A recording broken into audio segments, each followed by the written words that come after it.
Brilliant. Excellent papers, concisely, succinctly presented. My congratulations to the speakers, and thank you so much.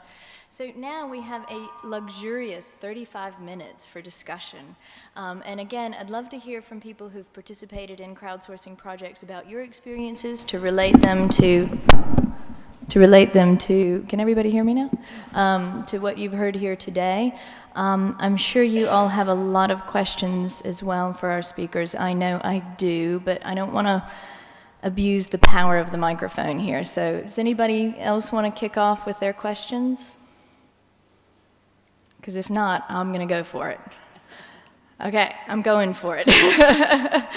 Okay, so first thing, Helen, I don't think you and I have had a chance to talk about Roundware and the mobile open source crowdsourcing platform that I've been working with. Started out at the Smithsonian a few years ago, developed by the artist Halsey Burgund, to crowdsource verbal contributions that can be geotagged as part of his installation artworks.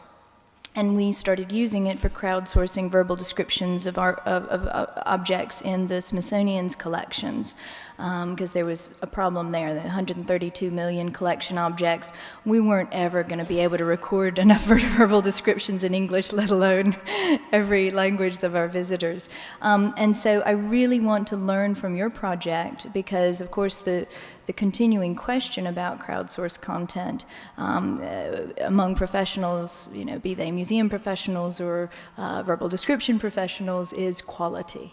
How do we ensure quality? And so I'd just love to hear your reflections, and also perhaps yours as well, Christina, and obviously this is relevant to the ArchaeoWiki project as well, though I think it's a slightly different inflection. What are your feelings about quality and crowdsourced content in your projects? It's a really interesting question, and even with the small number of images we were looking at, we realized that there's a level of expertise that you need to be able to give a good description of an image. But I think that can be regarded as an opportunity as well as a threat to quality, in that I can see that providing descriptions for visually impaired people, which was our motivation, could actually turn into a kind of oral history project in the case of the collection of Museum Victoria, but for other collections it could turn into other kinds of community projects. And just to take, is it possible to get my slides back? There was one picture. One of my concerns was that Museum Victoria's collection of images is very much about the history of Victoria. But we were doing the study in Australia, the UK, and Ireland, and people in the UK and Ireland would not understand some of the material in the images. And I put up deliberately, one of the images I put up was a photograph from the 1920s of a man right. So the top image there is a photograph from the 1920s of a man standing in front of a house. And that could be my grandfather or my great-grandfather or my great-great-grandfather. So I could describe that image really well because I understood what it was about. My English colleagues had no idea what I was talking about. And of course, I could have been wrong.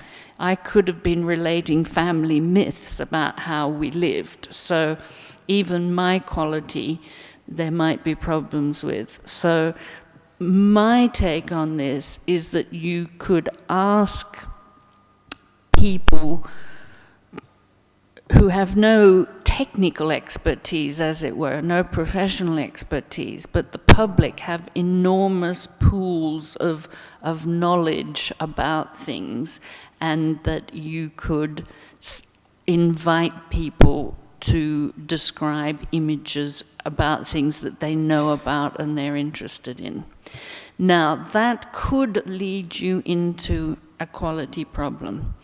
Another image we chose that I didn't realize was going to be so problematic was a picture, an image of an old gun. I know nothing about guns. I don't like guns. I stay away from them. I couldn't, for the life of me, describe this. In fact, in one instance, I had a blind person telling me the names of the bits of the gun, which was a bit embarrassing. But you could have someone who thought they knew about the gun who described it and described it inaccurately.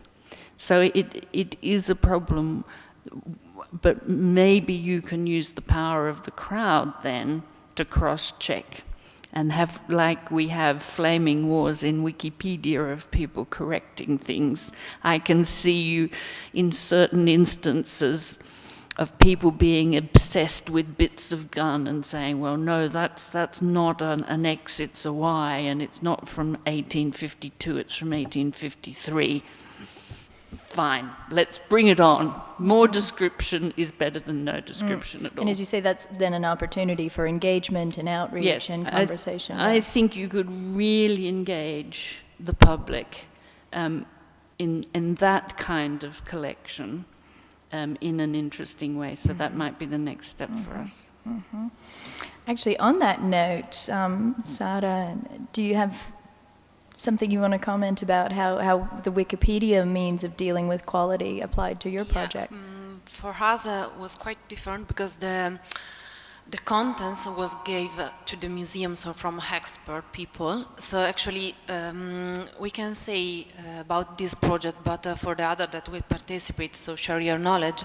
For example, our sheets was not correct, but maybe used in another page. So maybe to explain a culture in Africa, in that case, some of our image and our description were used to explain better another context. And the same will be happen on this project, we think, and we hope. So also in this way, we hope also to spread the knowledge of this unknown collection. And we have, for example, a lot of translation of our page that is a good a good thing for a museum that maybe don't have the money or the presence of people that are from different culture, from different languages. So I can say that the contents are not correct, but are diffuse and translate. So this is a good point for the museum. And if I can add something, another good point for our project was to bring the public museum in a free mind of sharing knowledge. This was important for us for the spread of archaeological knowledge. And in Italy, we know that it's very difficult to have images authorized by the public government, and to have contents produced by public cultural institutions. So in our case, it's more or less the contrary. We have quality contents by the public institution, and we are looking for an help from the public. Okay. So do you want to add in, Christina? Is it working? Yes. Yeah. Yes, in fact, this is a topic that kept us discussing for quite a while in the research group. Quality was important because the, let's say, final approved location that the crowdsourcing application will come up with will become part of the Tate data archive. So it's important that it's precise, and we have already tested the application and seen that people might not be as serious sometimes. So they tend to just place pins everywhere just to see how it works, which is fine. But we were torn in between keeping it very open or actually try to moderate it somehow, so to ensure that the data that finally comes to the Tate archives is accurate. In the end, we decided for an in-between, which practically sees a peer-to-peer quality check. So we are hoping that as we get more and more information, it kind of balances itself out, and we'll get the right, if there is such a thing, answer as the one that is being supported the most. And of course, we keep an eye on the application. There is someone in Tate to ensure that, for example, the regular challenges are up, are understood, if there is any feedback that requires immediate attention, or again, certain quality aspect about the comments, perhaps because you might actually get the offensive one. So we are keeping an eye on these kind of extremes, but we are hoping that the community will kind of regulate itself in that sense. Mm-hmm. Has anybody else got solutions? Oh, yes. Glenn, why don't you start, and then lady behind you. So I've got a comment first and then a question. I think you might need to speak a little closer to the mic, yeah. Yeah. I guess the comment is I think that idea that about the guns and whatever else, I think that is actually probably the prime opportunity to engage audiences. If you have a collection which covers all these topics, but then you just pull out the ones of trains, you're going to have train spotters who absolutely would love to pinpoint and describe that locomotive down to the serial number, right? So I think that's probably the biggest opportunity, because if you give that much content to people, then people probably don't know where to start or may not be interested. So I think that's probably the biggest opportunity. You find with the stuff we do on OpenStreetMap that, in Germany, they've labelled every single power line with the voltage that runs through it. Now, that seems crazy to me, but there is a community of people who want to map power lines, so I think that's a real opportunity. And secondly, to my question, probably about the Art Lens and the Museums Victoria, one is, these user contributions, was there any thought to giving to the licensing to that? And do people give over the copyright to what they've written, and are you open licensing that content that they are submitting to you? People are giving what they've written. Mm-hmm. I would have to check back with Museum Victoria, I'm afraid, on what licensing they're doing on that. Good question. Send me an email and I'll find out. And same with Art Lens, the latitude and longitude that people are giving, is that openly licensed? Sorry, about the crowdsourcing, I don't think I have understood the question. So you're crowdsourcing content from people, and they're giving you their time. Are you freely licensing those contributions back to the community, or are you essentially harvesting that and keeping that? Oh no, well, we hope that, I hope I'm answering your question, but because we hope that art maps will run for many years, it will be embedded in eventually the Tate website, so the source of the comments or the location suggestion will always be visible. Then of course, because it will be a community effort, so we won't use a suggestion that has been suggested by only one person, but by many, then when these become an information that goes into the database, I don't think there will be like a list of the names who have supported that specific location. I wouldn't think so. But again, if you would go back to the Art Maps application or the Art Maps section in the Tate website, when these will become one, then you would be able to see who did what. I think what Glenn wants to do is to take those contributions, the locations, the user contributed content, and put it in something else.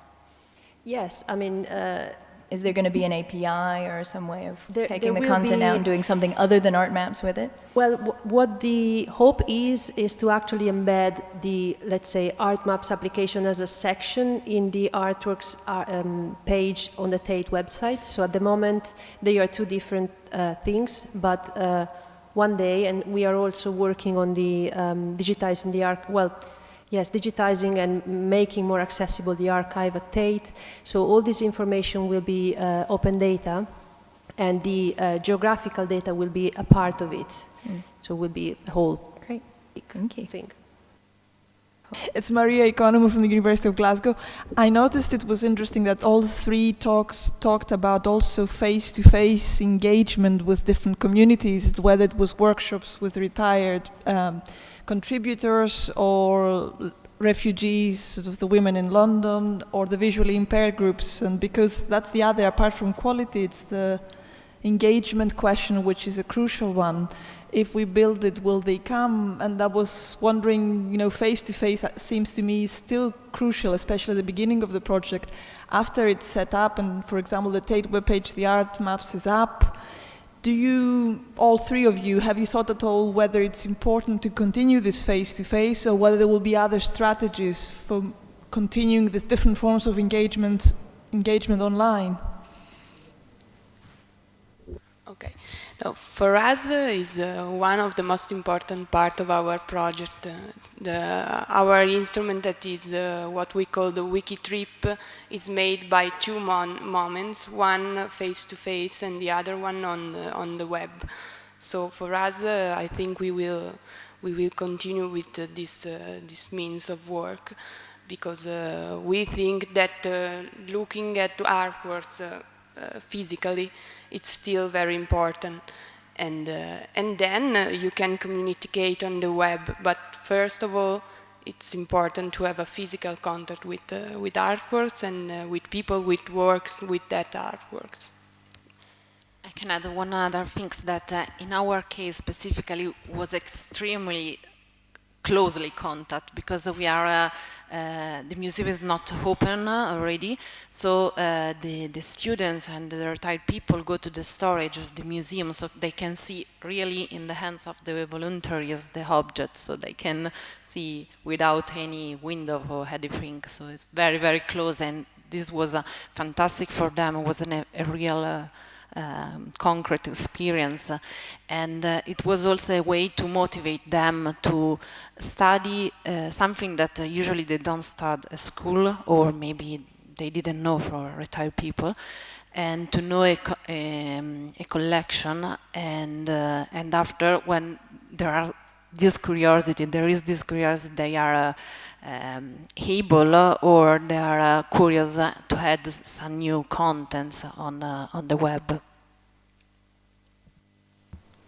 Yes, and I follow.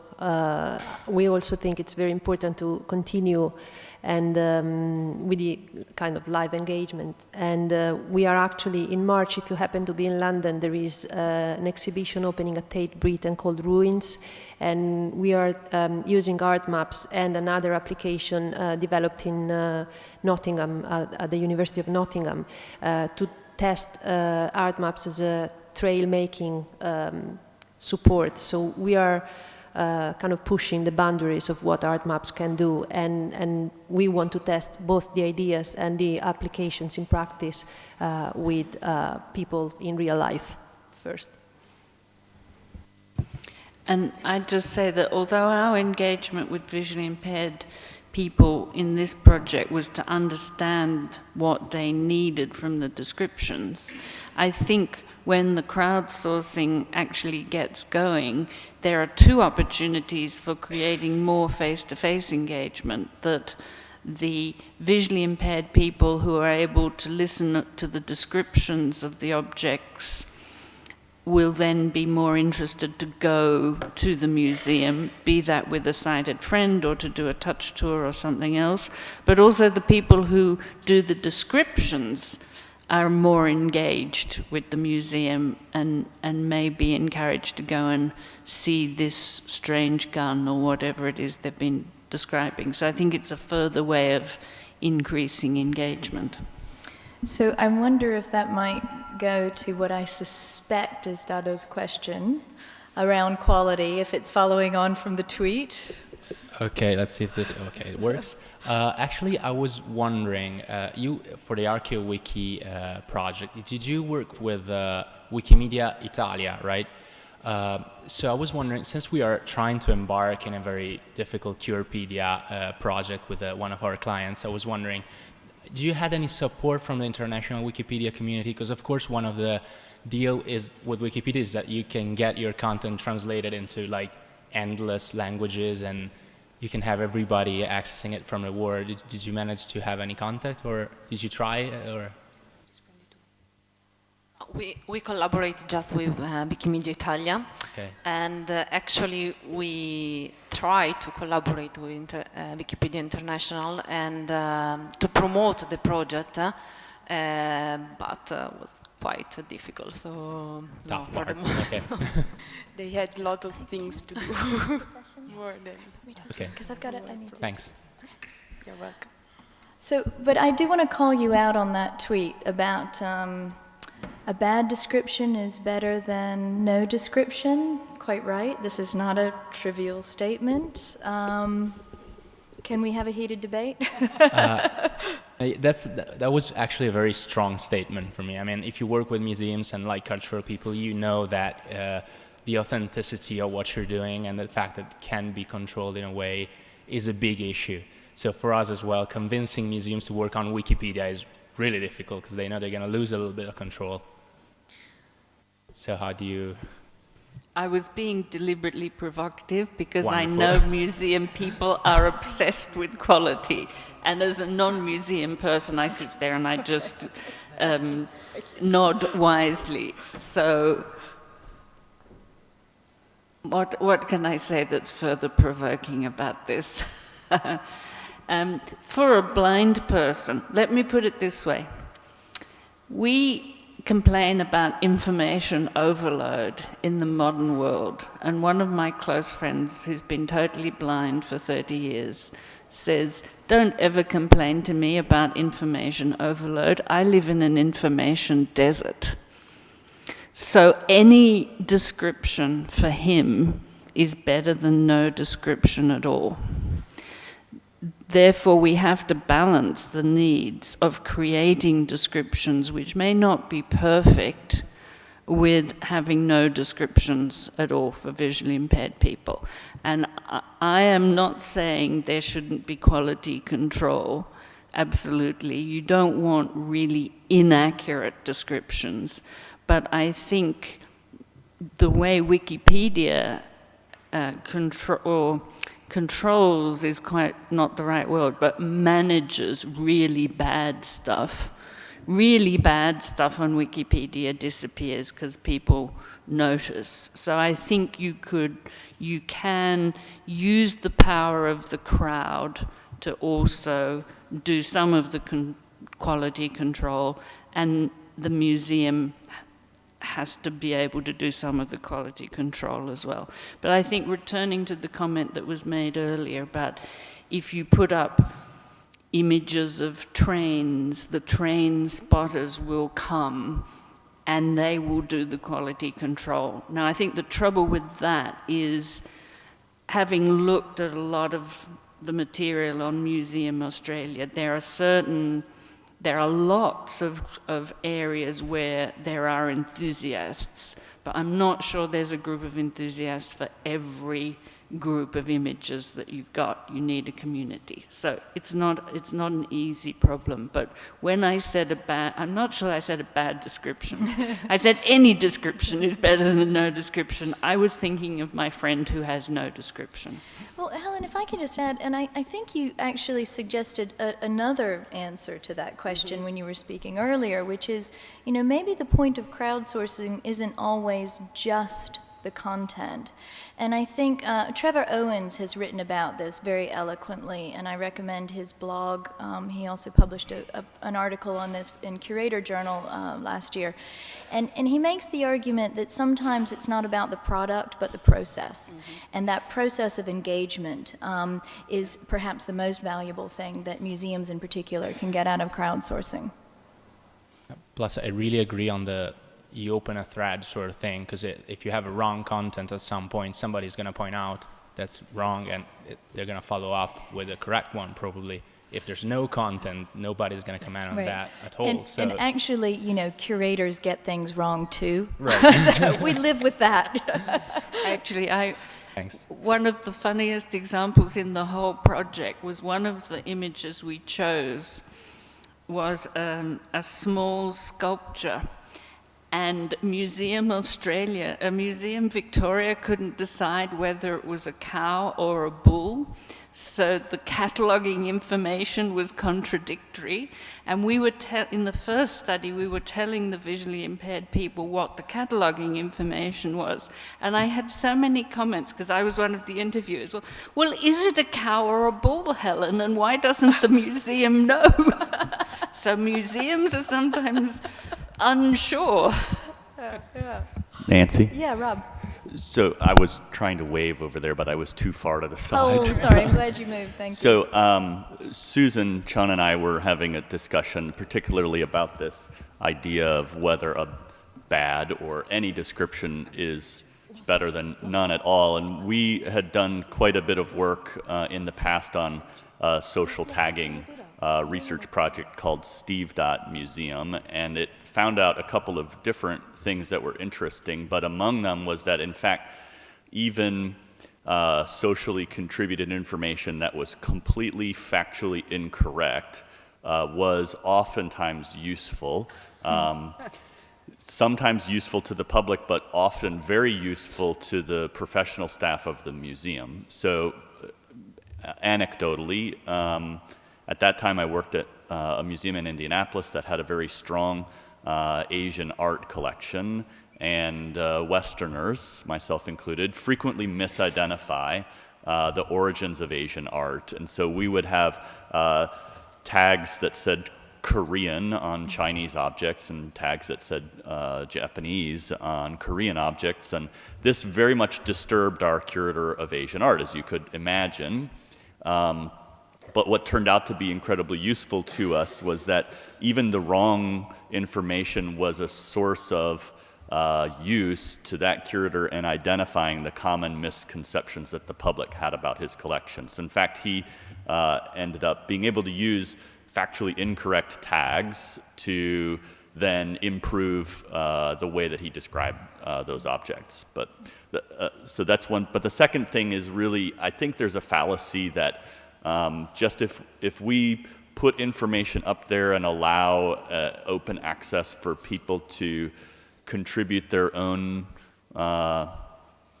crowdsourced content, for lack of a better description, that they'll just come and do it. And in my experience, it's not true. And in fact, one of the mistakes I think we made in the Steve project is that we tried to be very vanilla about, very normal about the questions we were asking. In fact, we didn't really ask a question.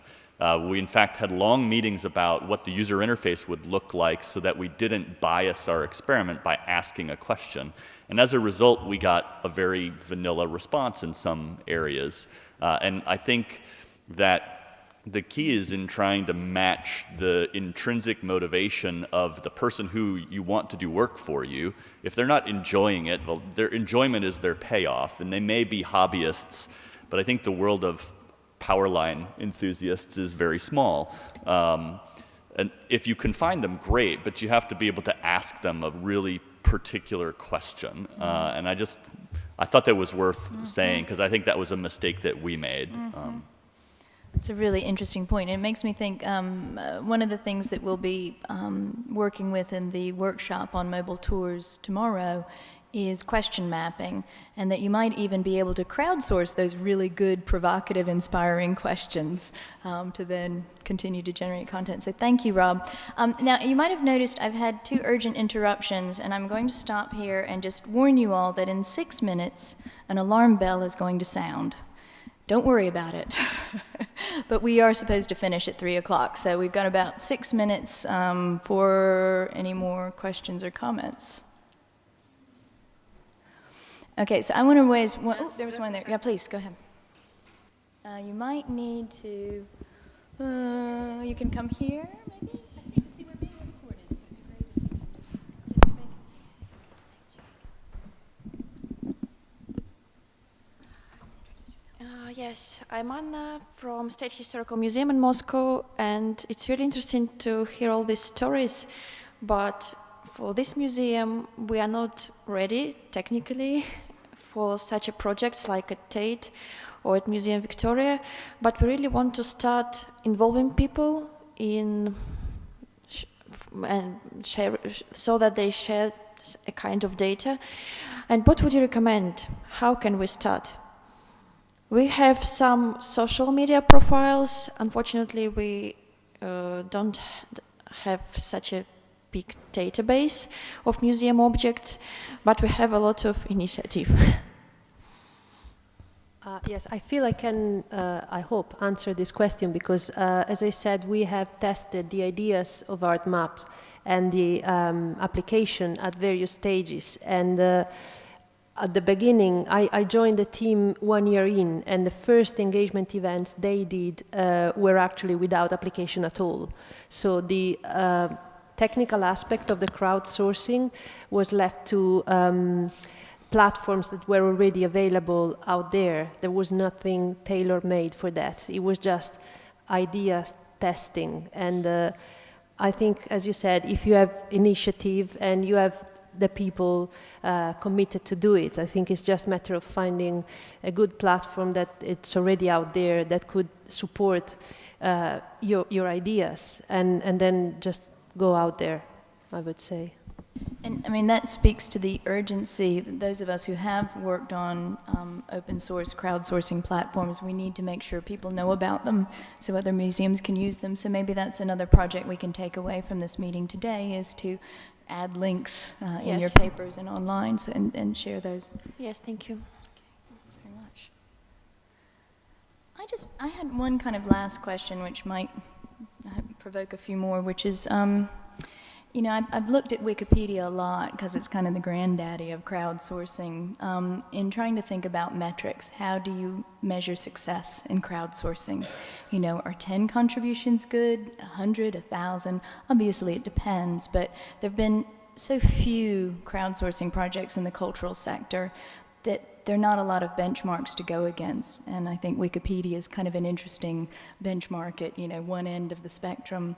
And yet Wikipedia has a big problem, as I'm sure you know, and I think your project probably helped them enormously to address it, which is fewer than 15% of the contributors are women, and there are all sorts of other imbalances as well in terms of the diversity of the people writing for Wikipedia. I'm struck by this theme of accessibility and giving voice maybe to people who don't always get heard very loudly in cultural discourse that runs through all of your projects. And I just wonder if you have any thoughts about, is there something inherently sympathetic in crowdsourcing to that giving voice, to increasing accessibility, to somehow redressing some imbalances that are inherent in many of our cultural systems of power?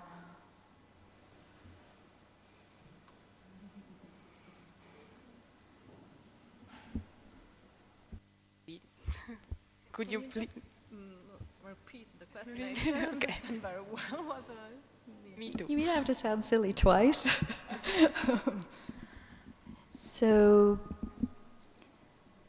did you find in your projects that the nature of crowdsourcing somehow lends itself to opening up accessibility, to dare la parola a chi non normalmente ce l'ha, to opening up access to speak in the cultural discourse for people who don't normally get to do that? Of course, we think that Wikipedia gives the opportunity to everybody to add his knowledge. So I think. But the problem is, this is what I cited at the beginning with Wikipedia, is in theory the platform does, but no, in yes, practice... I understand, and that's why we center our project to categories that normally doesn't use Wikipedia or use it in a wrong way, like students. That we need to teach them how to use Wikipedia, and for what concerns retired people, we need to teach them to use it, and this is why we centered the project to this target of public, to give them the opportunity to increase their knowledge and then to use Wikipedia, helped by professional Wikipedians, and that's I think the point of a point of power of our project, because it mixes the professional of Wikipedia and people who maybe doesn't know what is Wikipedia, like retired people.